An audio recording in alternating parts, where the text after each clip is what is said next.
Hello everyone, and welcome to the most card-heavy game dev podcast in the world, House of Games. I'm your player to the right, and sitting right in front of me is the dealer himself, Odo! But there is more.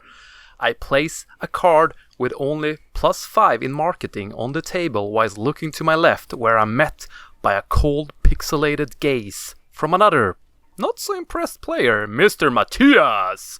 The two of us get into a fight, but as always, the House of Cards win the game and bring us together to this week's episode of House of Games, where we will make up and become friends. Maybe.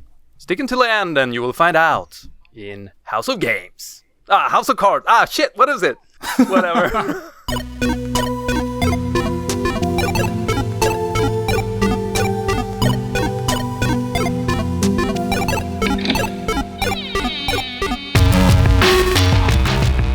Welcome everyone to this week's episode of House of Games, and as usual we have a special guest with us, and I think without further ado I'll let you introduce yourself. So Mattias, take the word and tell us, who are you and what do you do?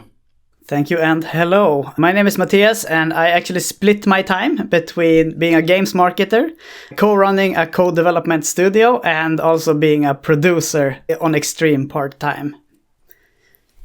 Cool. And just give us a elevator pitch of the different things you do. What do they involve, and Yeah, for sure. So for the games marketing, usually what ends up on my plate is solving a go-to-market strategy for a client, how we're going to get there in broad strokes. Also influencer marketing, big passion of mine because I spend way too much time on Twitch when I'm not at work. For the co-development studio, I'm more of a messenger boy, try to make sure we have agreements in place, invoicing is working, and we're not running late on any milestones. I don't do any actual hard labor there.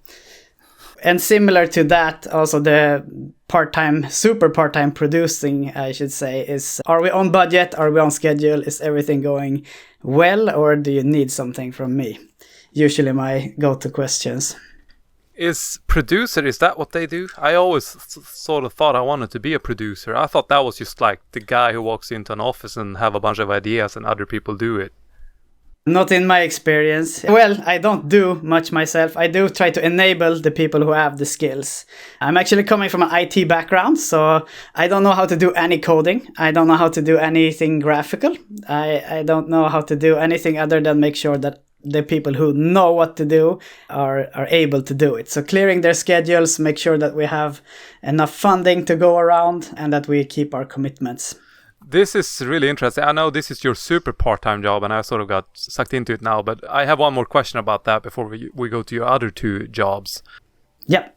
If you don't know coding and you don't know art and all that stuff, how can you tell how much time people need? Because one of the things I noticed, I go to these indie dev meetups once a month here in Tokyo, and I hear from others that like the worst thing is to have I guess it's not a producer then, maybe a director who doesn't know anything about how to make games. So it's sort of like they walk into a room and go I need a dragon that is big like the Eiffel Tower, and then they leave because they have no clue what that actually means, and then they come back a week later, where's my fucking dragon? And they're like, well, based on your requirements we have only made a foot of the dragon, we need more time. So how do you sort of balance that if you don't know coding and all that stuff?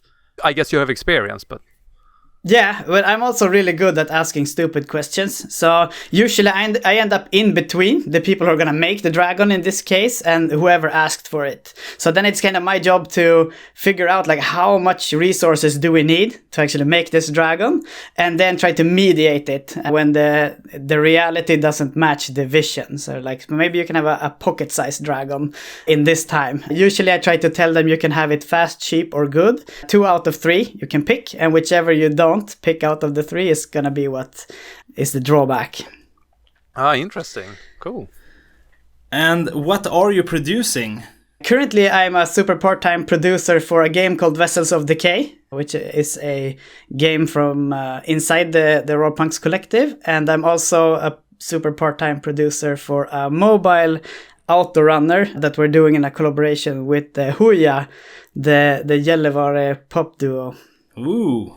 The Epa Dunk guys. Yes, Skogsrave. Nice. Very nice. And I think that also sort of brings us into another question that I've sort of seen around the stuff that you post and your sort of clique, or what you would call it. So the Aurora Punk Collective, what is that exactly? Yeah, the Aurora Punk Collective started out heavily inspired by the punk rock scene, I believe, where a lot of bands would gather. And if you had, for example, you were missing a drummer on that day, you could borrow a drummer from another band so you could get through the gig. So our founder, Robert Bäckström, put this together as a way to, I guess, minimize the risk for indies. So instead of being separate studios, they would ally under one roof, share the risk, share the reward, and also share knowledge and skills. It sounds somewhat similar to what House of Games is trying to do. Not this podcast, but like we started this podcast under this hub thing in Umeå, right? Yeah, exactly. The expression, yeah. So exactly, it sounds a bit of like the stuff we've been talking about a bit, that you should have like a sort of imagine that you're a really good programmer, but you're an indie, but you can't do music, for example. Then you should just borrow, a couple of hours here, and then you can give that back to a musician who can't program, for example. Something like that. So cool. So how does that work, and how does one join that collective, or... Yeah, there is a join process for it. You apply to Aurora Punks. I think it's hello@aurorapunks.com. You send in like a deck with who you are, what you want to do, why you want to do it. They will look at it internally. And if it seems like there's a match, then there's going to be a ton of meetings, a ton of back and forth. And then I think right now they're reorganizing it a bit, so they don't take ownership of the studios in the way that they have been doing. Forward, they're looking at project funding more than actually taking everybody in-house, because it's, as the collective grows, there's a lot of wills and there's a lot of projects to maintain, and sometimes it's just easier to have a project agreement rather than employments for everybody and ownership of the studio. Interesting. And what would be the requirements then going forward to join this collective? I think they always look at, like, is this going to be a good game? Is it going to be profitable? Is there a win-win in it? Because otherwise it's hard to motivate. Like, why do we fund this or co-fund this or pour resources into it? And also, do our visions align? Do we want the same thing? I know the collective management, they used to talk about a 5-year plan for the teams rather than the games, because it's very rare that the first game you make is the best game you'll ever make. It's more like these people are going to make a really good game down the line if they get enough security to be able to focus. Let's hope that's true, that we make better and better games. So this collective thing, is that the same thing as you mentioned 3 jobs you were doing? One was the super rare one, and then you had the collective thing is the other one, and the third one was Yeah, for the collective, that's where I am a producer, but that's also a customer to Cold Pixel when it comes to marketing. So I do help market all of their titles as well. And the co-development studio that I help run is a joint venture between Aquino here in Umeå and Aurora Punks. So that's where they do co-development and consultancies for other game studios. Cool. Yeah, since I'm such an idiot and can't really grasp things unless I'm in the center of it, if I were to ask you guys to promote my games, would I have to try to join the collective, or could I just do it one-on-one? Or is it always like you get a part of the community where we share the risk and share the reward? Or is it more like you could just pay in to get your expertise to promote something? Yeah, so this is actually why I believe BB created Cold Pixel, to be able to take on clients outside the collective as well. Because sometimes people don't want to, for example, give away their studio in exchange for co-ownership in Aurora Punks on a lower risk. They're like, I'm so confident in my product, all I need is help marketing, because I don't like that stuff, or I don't have time for that stuff, or I don't have the budget left for that stuff. So for pure marketing, Cold Pixel would be the the firm to approach, because they do, or we do, everything from revenue share deals where we fund the marketing for the project and then we recoup our expenses once the game is released and there's a revenue stream, to like hourly gigs. So anywhere from there. We also do like retainer deals where we take a set cost every month for a set time for an agreement.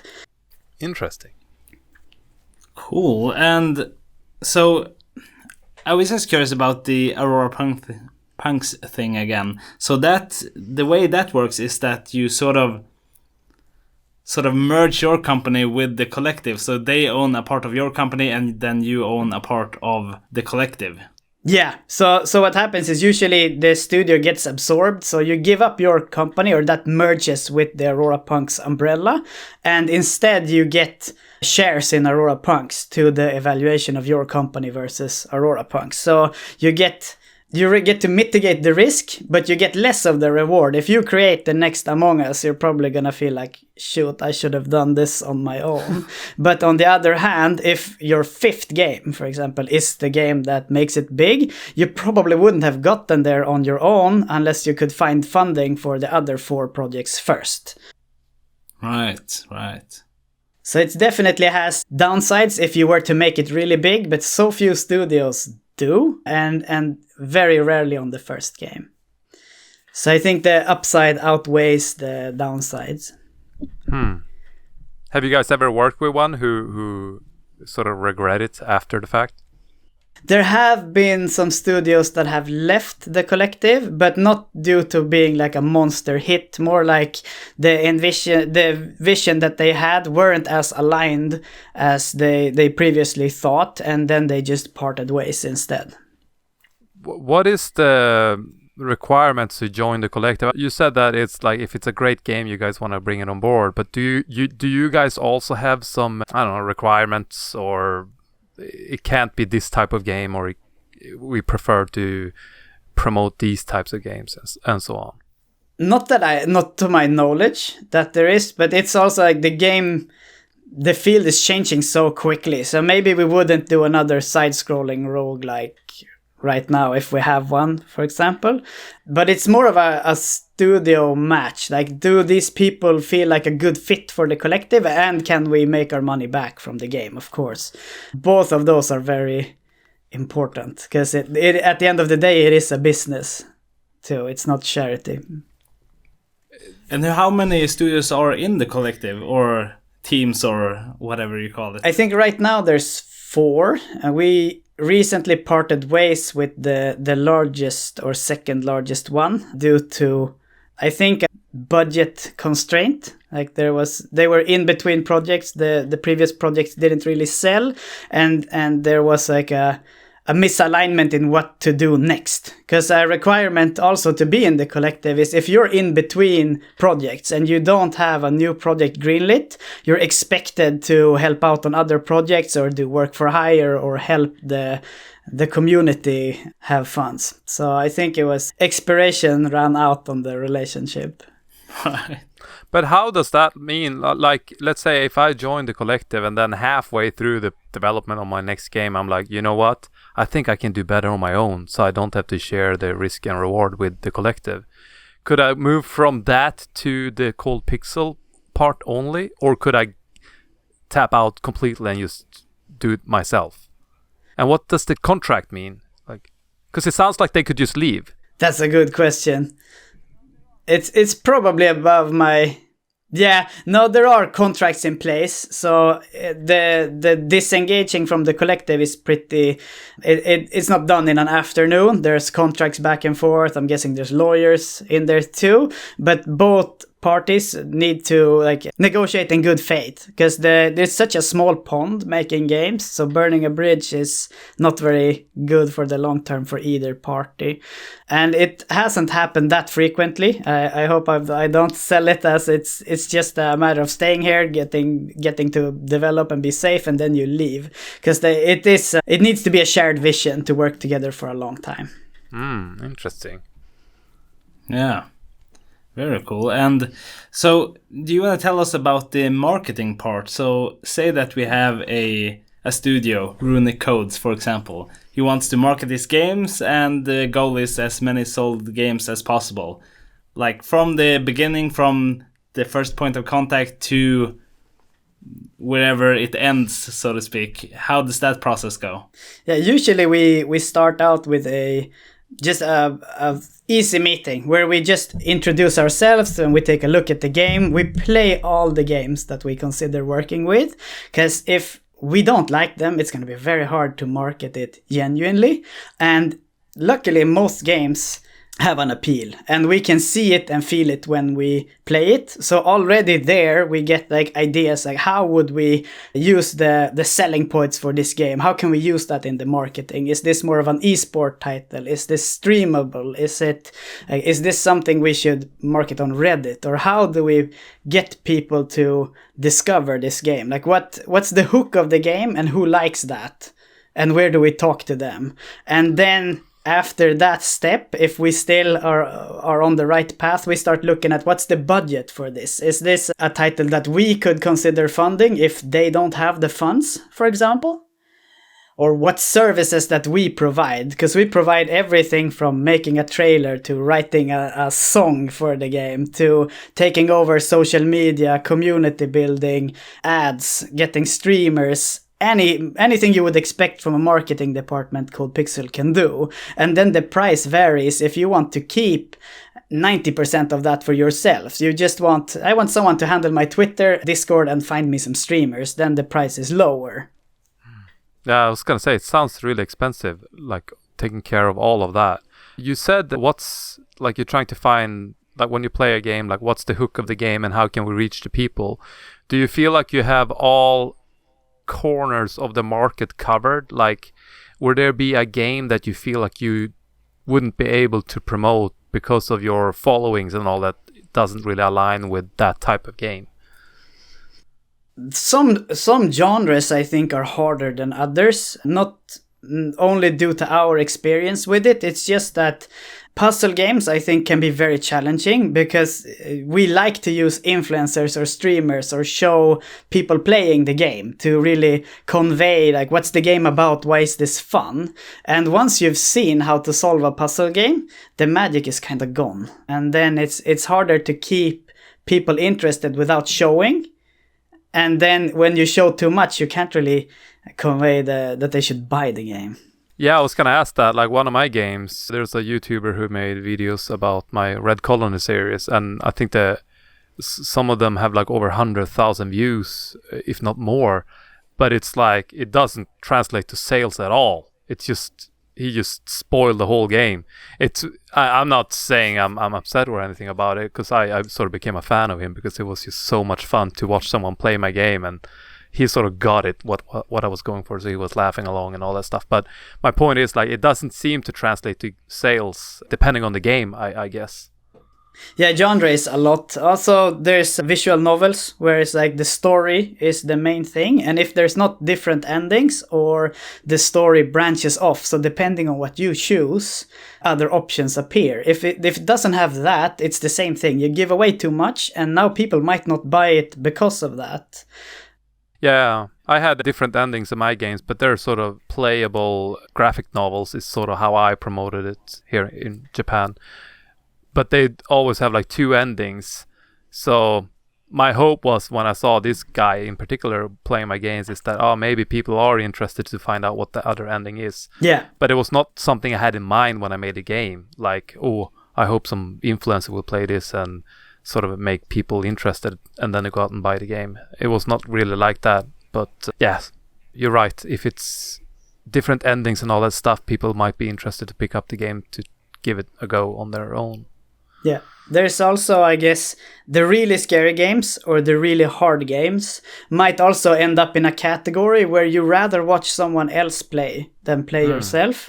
Also very hard to market, because you can get a lot of views because everybody wants to watch someone else play. But if it's a revenue share deal, for example, where we need a lot of sales, probably not going to happen through influencer marketing, which is my favorite kind of marketing. So I was going to say, like, I think I mentioned before, but sometimes I watch these, I guess it's on Twitter, like an ad, and then there's like a puzzle-ish game. and whoever is playing really fucking sucks to the point where I get annoyed and download the game just to show him how it's done, even though he's not there to see me, solve the puzzle. But I was wondering, like, surely that must be on purpose, that you sort of play it like crap just to make people. Yeah, but then these games, unfortunately, on cell phones are. Did I say cell phone? Sounds so old, but yeah, surely they are. They are always packed with these ads, so I never end up reaching whatever level that person was at. I quit playing after 5 minutes because it's just some ad, and then I give up. But yeah, you're telling me that it's true, it's a trap. Yeah, I think that's one of the genius, evil marketing genius. I think a problem also is that sometimes the ad doesn't resemble the game at all. So once you download it, it's nothing like the ad that you saw. And that's like a cardinal sin. I feel like every footage and marketing stunt that we use should give you a feel of what is the game. It should reflect the tone and voice of the developer and the game. And it should be representative of the game. So what you see is what you get, kind of. Because otherwise, if expectancy... It's weird that they're allowed to, though. Because now that you say it, like, I never reached that level. Let's say I made it to level 5, but now that I think about it, like, I don't even think the game even looked anywhere near that ad. Yeah. So you're right, it's not even in the game. So how is that even allowed? Wouldn't that be some sort of false advertising or something like that? I wouldn't be surprised if they get flagged for that and they just make a new account and do it. Because obviously it is working. And if it doesn't have to resemble the game that you market, you could just use the same footage over and over. So it's like, evil marketing trap, I would say, for that. Because I think the crucial thing about being into games marketing is we need to talk with the developer's voice when we do this as a contractor, so that maybe someone is going to see through that, hey, you're a marketer, Mattias, you didn't make the game. Don't talk about it as our game. But it should be the proper voice. It should be what you expect from this type of game. If it's a happy, cozy game, it should be reflected in the language. And if it's a horror game, that should also be reflected in the communications around the game. And it should also be setting your expectations so that what you expect to buy is what you get when you download and play the game. Because otherwise, if you're going to leave a review, it's going to be a negative one. And we don't want that. I have one more question about that. You want to be the developer's voice. Because I had a guy helping me out with promoting the Red Colony games. He was getting into marketing, so he sort of did it for free. But it was because we sort of befriended each other quite well. He actually visited me like 2 weeks ago here in Tokyo. But he would sometimes ask me, like if someone asked a question and he didn't know the answer, he would then ask me, and then I replied to him, and he gave the reply to that person.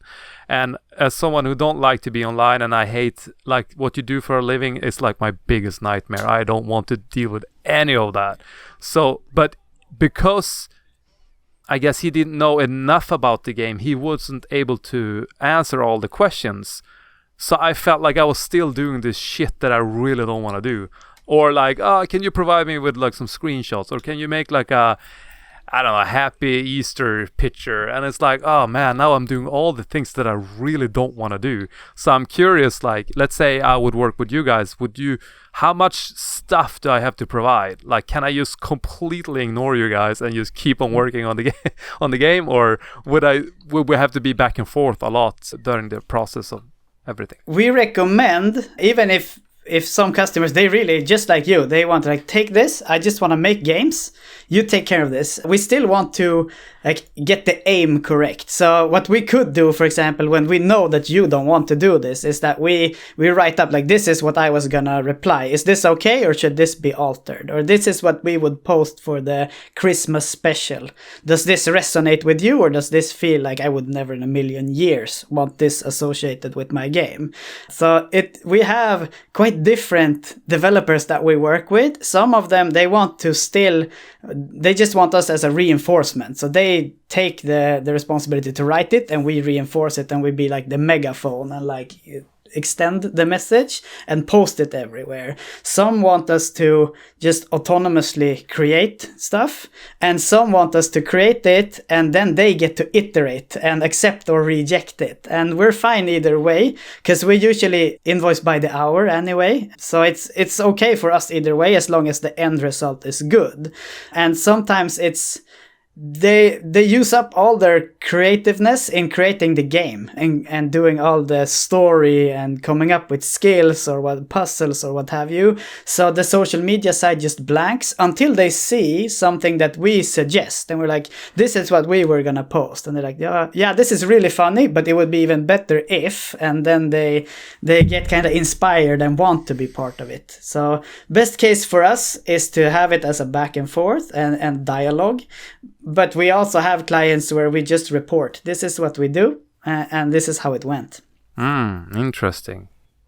Cool. And as between the, I don't know if this expression works in English, but between the thumb and index finger, like on a sort of like a, what would you say, it's sort of a helicopter view. So what would it cost to market a game, would you say? Or is there a ballpark figure, I guess you say?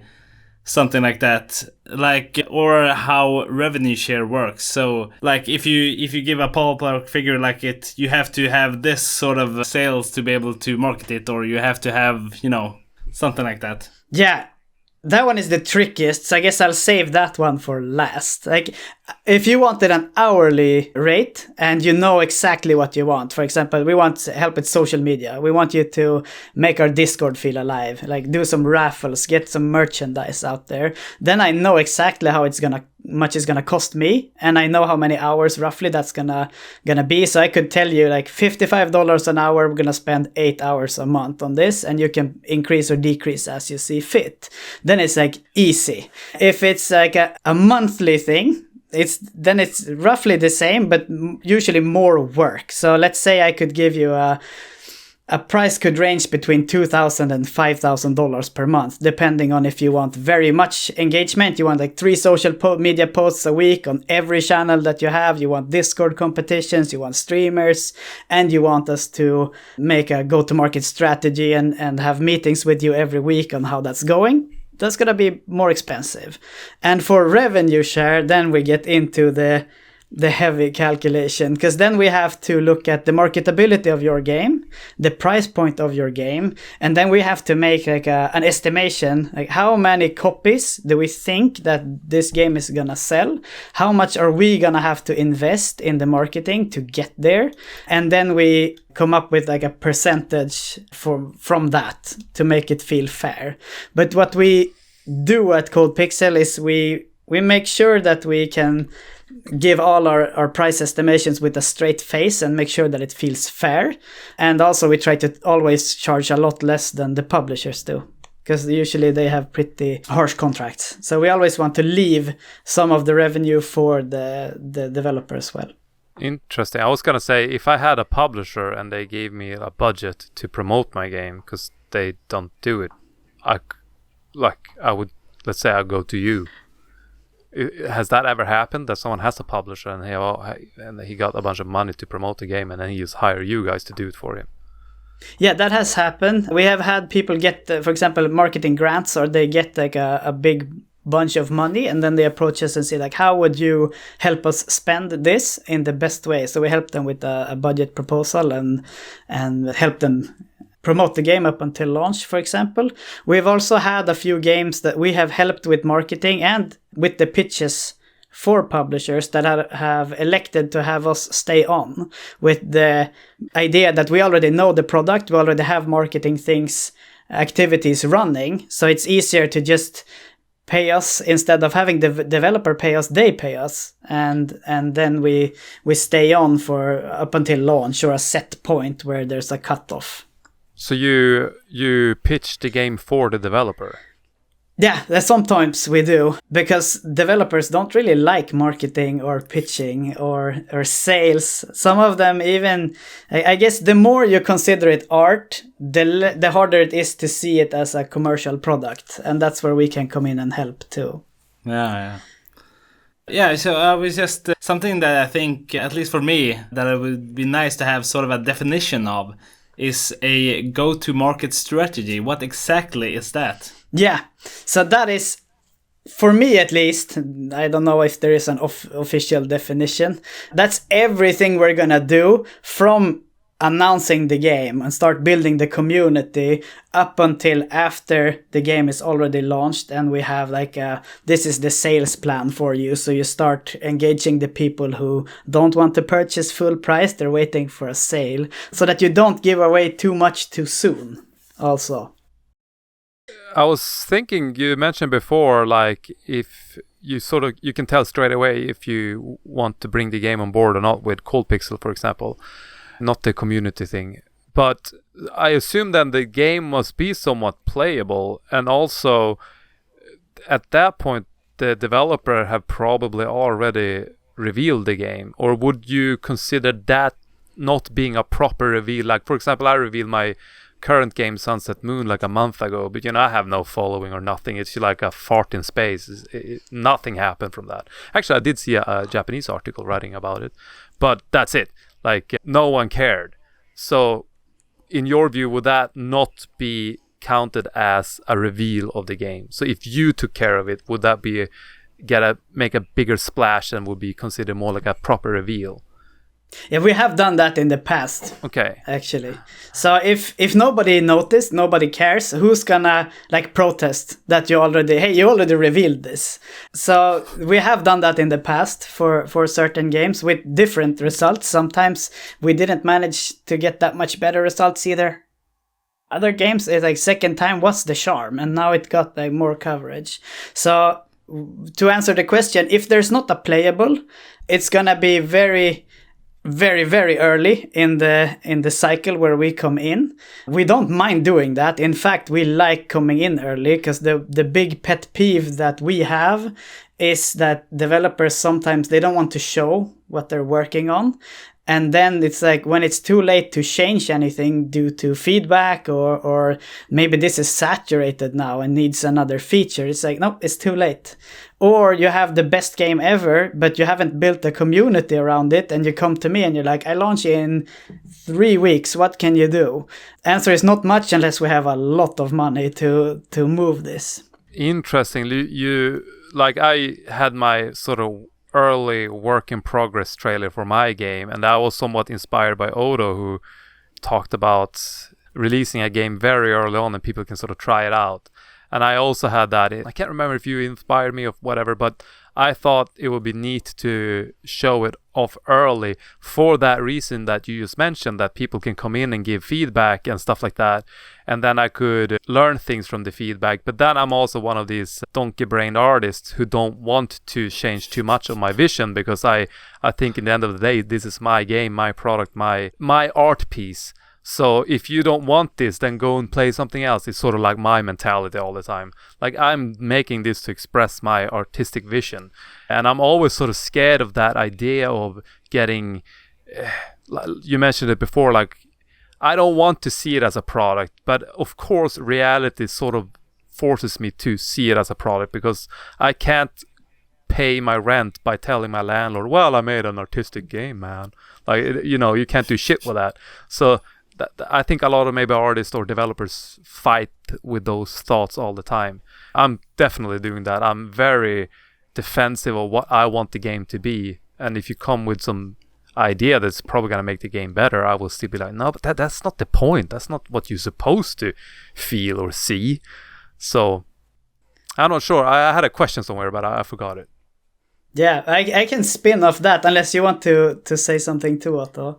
No, sure, go ahead. But I think there's also something good about maintaining your vision, because not only do you need your motivation to bring the project all the way there, but it also, if you jump out of your seat and change something, whenever someone gives you a suggestion, you're never going to be finished and you're going to change the game 1,000,000 times. Something that's really hard, I think, is to, I guess, weigh the feedback and be like, is this representative for the majority of the gamers that are gonna play my game? Do all of them want multiplayer? Do all of them want like insta-death? Or do they want permadeath? Or is this a vocal minority? Because that's also something, you can't just alter it whenever someone gives you feedback. But if you keep getting the same feedback always in big numbers, they're probably onto something. But even if you refuse to change your game, I still think it's a good idea to keep showing what you're doing, because the people that get your game and they get the vision and they want to keep track of you, they get to see your progress, and you're gonna over time build a community of people who like exactly the stuff that you create. So if you do this for every game, you're gonna have a following, so you're gonna get more and more sales organically every game, because they wouldn't have found you otherwise. So even if you don't want to alter, I would still say show, and build the community. And even if you don't adapt, at least the people who want your product the way it is can stay connected to you. I have to ask one more thing about this vocal minority. Like, how the hell do you know if it is a vocal minority or not before the fact? Because we can look back at the Hogwarts Legacy game that came out recently. Like, it was so much hate towards that game because of the writer who wrote the books, but the sales doesn't translate to... I mean, in that case, it feels like clearly this must have been a vocal minority, because the sales didn't translate to what all the haters said about the game. So how can you figure that out before the game is even out, if it is a vocal minority or if it's what the majority wants? Yeah, that is really hard, and I'm glad I'm not in that hot seat for this game in particular, but in other situations too. And I think when you're in doubt, you have to trust yourself as the developer, because you're the one that's gonna create this and bring it to delivery stage, and then also take the hit if it fails. So if you're uncertain, of course, check with different sources. Does everybody say the same thing? Then it's not a minority anymore. But when it's like these controversial things, there is the old saying that all PR is good PR. So probably a lot of people who didn't know that this game was coming, that heard of it because of this hate storm or the threats that we should all just not buy this. And of course, they had pre-order, and the pre-order numbers said that like we're gonna move a lot of product. So that also makes it easier to sit calm. Yeah. And on that topic, so you talked about influencer marketing being your favorite type of marketing. So how does that work exactly? Yeah, depending on budget. For some of the games where we collaborate on a super minor budget, we do a ton of organic outreach is what we call it, because we all spend way too much time on Twitch in different categories. We've worked with a lot of different games in different genres over the years. So we have some go-to streamers that we can usually approach and say, hey, we know you stream this and this of our games, and you usually play this, or the way that you stream would probably really fit this game that we're working with now. Would you be interested to check it out? And then we link them some materials, some keys, some Twitch overlays, stuff that they can use to spruce up the stream a little bit, and then try to get them to play the game that way. We also use different, like sites that help us find and discover more streamers and contact them through this. For example, Keymailer, there's Lurkit, there's Indie Boost, there's a ton of them out there that we all use. And there's also some paid but lower end on the money scale where we can find good streamers, but we always vet them personally and make sure that they have a good setup, they have a good mic, they interact with the viewers when it's a slower paced game so they can fill the silence, and that they have a good rig when it's an intense game, or that they play in a way that makes it interesting to watch. And for the big budgets, we usually talk to the bigger agencies that have relationships with the bigger streamers, so that we can, I guess, pass on some of the responsibility for a bit of our profit share, but then guarantee more of the big profiles that might not respond to an email from Mattias at codepixel.com. How, Because at coldpixel.com it said, I read it on the way home now, something about you are the PR people for the smaller indie devs. So all the things you said, it sounds so expensive. So my question is, what is an indie game? Because when I read that, I'm thinking I'm an indie dev, but based on all the things we have talked about so far, all of this sounds really expensive. And you mentioned something about like $50 an hour or something like that. Like, yeah, what is an indie dev? Like, who can afford this? Or is that when we sort of do this sort of share thing, like share the revenue? It depends. A lot of our clients is actually 1 to 5 person teams, and they have a limited budget. But then even if we do, say, take $55 or $50 per hour, you're not going to pay us 40 hours per week. So it's just going to be like for a few hours every month. And then the upside is if we do, for example, ads for 5 other indie devs, then setting yours up is going to be a lot faster for us than for you also. So we also... Sorry, can you repeat that one? Yeah, so if we do the same type of work for similar devs to you, then we already have the formula and the skeleton key for it. So adapting it to you is going to be a lot faster than for you to do it. And we only charge for the effective time. So it's actually, even though it sounds expensive, you may gain some time, especially if you weigh in like something trial and error when you've never done it before is going to take a lot of time as well. But it is fairly common that we, especially when we believe in the game too, and we feel like what this game needs is marketing to make it. It needs to get out there, that we take a revenue share deal and then we fund the marketing and we recoup it once there's money coming into the project. So when it sounds like a publisher, like they also do that, right? They spend money on it and then they recoup the money first, and then on top of that, they take like 30% of the revenue. Do you guys do that too? You take a percentage above the... how much would that be? I assume you do that because you want to recoup the money and then make more. Yeah, but we do have, like, if we have, for example, let's say we have 30% of whatever your game makes net revenue. So after all the platform takes theirs, after all the costs have been recouped, if we get 30% and if we believe that's going to cover the work, then we don't add anything up front. Sometimes when we put in a lot of money, we do have a markup until we have recouped. So let's say we take 30% and then 15% on top until we get our money back, then we go back down to 30. So we do pride ourselves on being affordable.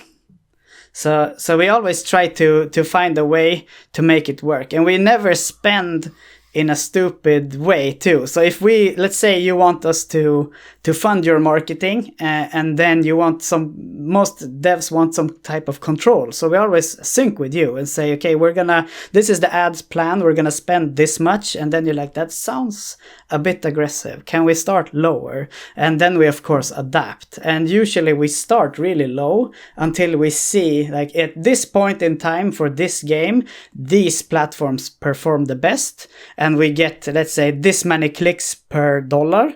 And then we would like to increase the spend until we see that it starts being less effective. So we try to be very transparent about the cost. It's not like you agree that we're going to recoup our expense and then you don't get to see what we do, or you don't get to have a say. You always have the final word when it comes to spending something that's going to be on your tab at the end.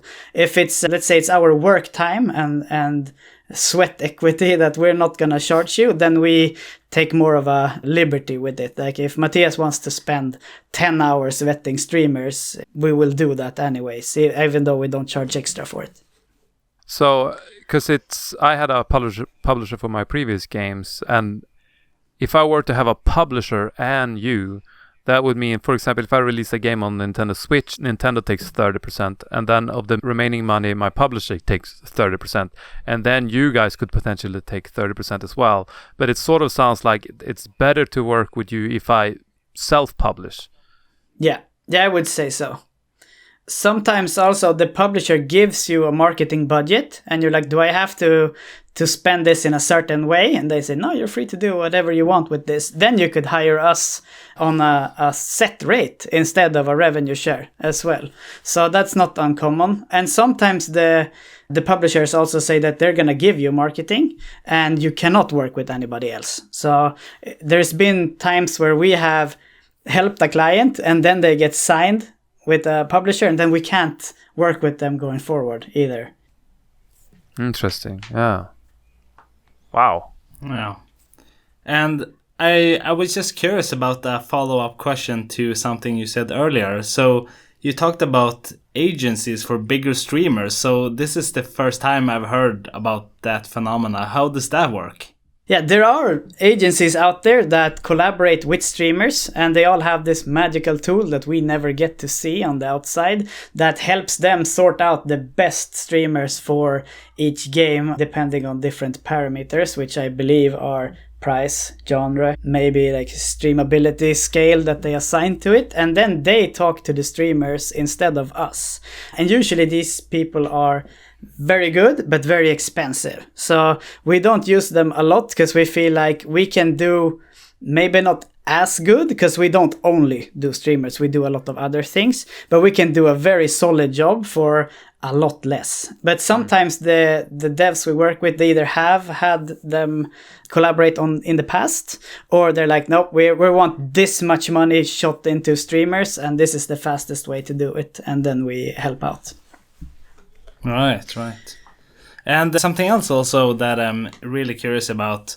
You also said that at, I don't remember which part, but you said at some point you do, maybe if it was the revenue share part, but you estimate the price point of the game. So I imagine like how much it costs to buy the game. So how do you estimate that and ensure that you can have a good price?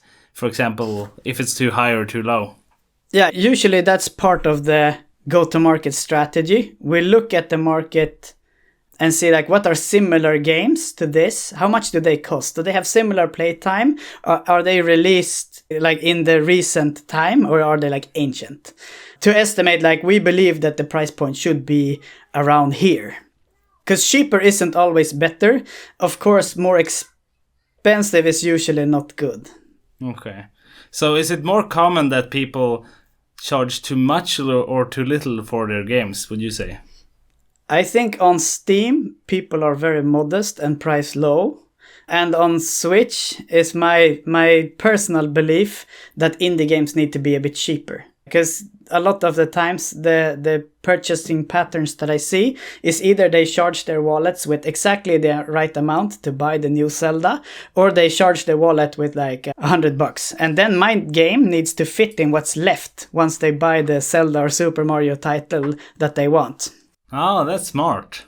Really, I haven't thought about that. So I usually try to advise developers to charge a bit less for the Switch. Yeah. Especially if features aren't working the same. Let's say you use the Steam Workshop or Steam for multiplayer, and then you just port it over to Switch and you don't replace it with anything. Then you should also lower the cost a bit of the game, because you don't have the same features anymore. Yeah. And do you work with additional consoles as well? For example, Xbox and PlayStation, or? Yeah, we work with all, even mobile and VR as well. Cool. And does that change anything with the pricing for those platforms, or are there similar patterns there? Yeah, well, there are. For mobile, a lot of the games are free, and then you have like in-app purchases or ads to fund it, and that's a whole different jungle. And user acquisition then changes the marketing a little bit for those platforms. And for VR, there's less games to compete with, but there's also the fact that someone usually paid a lot for the console and maybe a headset that's expensive, and now the games need to be still like, you have to make enough per sold copy, but you can't like charge $1 million for it. Right. So it's a jungle. But it's interesting though with the VR thing. Like I think when I think about VR or I don't know, even consoles in general, like these are expensive things. Like, are people really like buying these expensive things and then they're out of money completely, so they can't afford the games. Like in my head, like if I would have to have a PlayStation 2 VR, I would imagine that I would have enough money to buy games for it as well. Or is it just how we spend money nowadays? It's just like every month we're plus minus zero, whatever you will call it. Like to me, it's kind of weird that you spend like so much on a VR headset and then you're bitching and whining about a game costing $20 or instead of 15. It's kind of weird. Yeah, you want it to go on sale before you buy it. Yeah, I think that's yeah. It's odd. The way people purchase games now, looking at just our numbers for the older titles and the new, I think we get less wish lists and less sales right off the bat. And then whenever we have a sale, we see an increase in sales, but we see an even bigger increase in wish lists. And to me, that says like, I'm interested in this title, but you have to discount it more. And I think that's also a trap to go too high, too early with the discount price. Because there's so many web pages that keep track of like, well, Mattias, you had this, your historical low was 55%. So I'm not going to buy it at 20. So I definitely think that you're cool and not giving away too much too soon is a good strategy for the long run. Yeah, I do have a question about that, but it's not really about marketing and all that. Like, because when my publisher, I said, I don't want to put the game, like, I don't like the idea that people are waiting for a 90% or 99% discount for a game. I think this is sort of like a race to the bottom in the entire industry. I can see my own games, how many wish lists they have, and I assume they wait for a sale, but I'm not giving it to them. And I look at Nintendo, for example, they refuse to put their games on sale. And no one is expecting Zelda to go on sale, so you just cough up the money straight away. Like, do you think there is a, like, you sort of said it yourself that this is kind of like a trap, but like, and now you said there are websites and stuff that like that keep track on it, so I suppose they know that I do put my games on like a 33% sale once in a while, but it's very rare. To me, I feel like I don't want to do the sales because I don't want people to just sit and wait on the sale.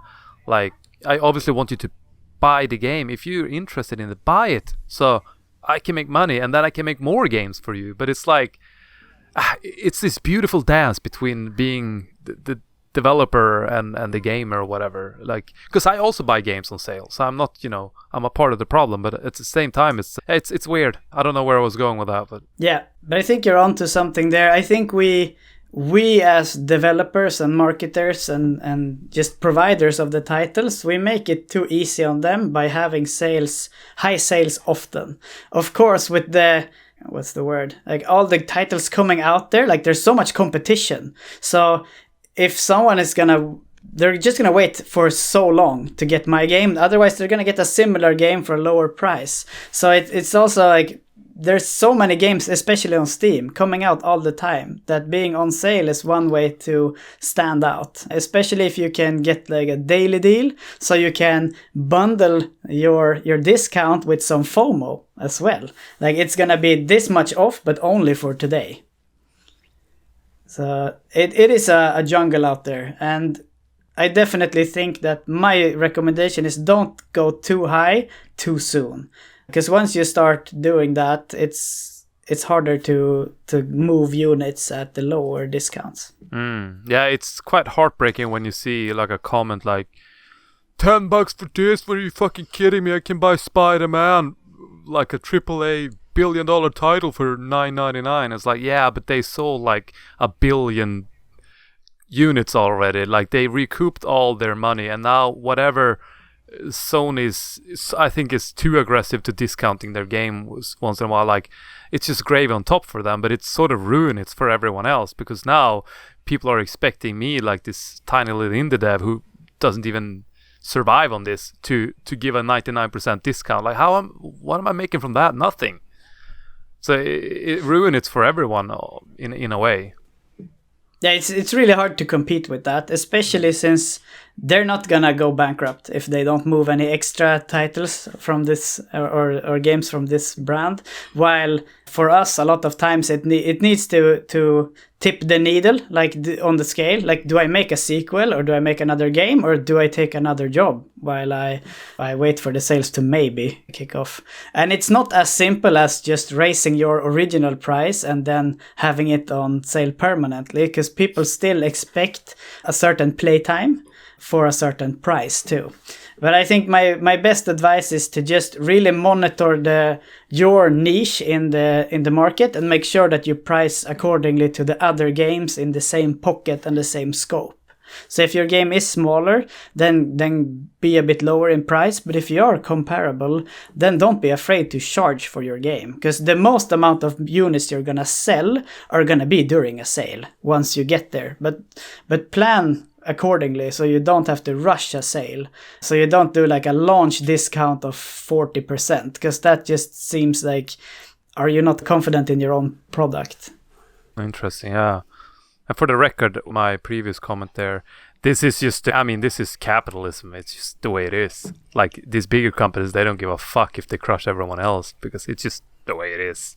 It's just sad. Like, I really feel like we are in some sort of, the gaming landscape is really like that. It's just people wait for sales, or like you said, people charge more for their games because they're only expecting to sell it when it's on sale. So if the original price was supposed to be $10, they charge 20, and then they put a 50% sale, and then they get $10 from it, and then that's what they wanted to charge to begin with, but no one is gonna buy it because, yeah, like I said, it's like this dance back and forth all the time. Yeah. But I would say that if you are sick and tired of sales, then you should do sort of stick by your principles. I mean, one example is Factorio, for example. They have a no sale policy for their game. They've always sold it at, I don't know what it is, but say $15 or something, and never budged on that ever. And people seem to really enjoy it because it is a really good game. And I think, I mean, we'll see when I actually release a game, but I think doing something like that should be a good concept to, because if people, there's nothing to wait for. Because if you're waiting for a sale and you know from day one it's never going to happen, then you might as well just buy it or don't buy it, and that would be better, and I guess less headache for you as a developer as well, to just have a price and then just do it or not. Yeah, that's because I already had sales on my games, because I do have a publisher, but like I said, I always told him, like, I don't really want to do the sales like all the time or whatever. So I'm not. He would always check with me though if he put the games on sale. But I was thinking, now that you said that, Oda, I should do something like, this is the final sale. After this, the price will never move ever again, because I am in the camp of that. I don't. It's not that like.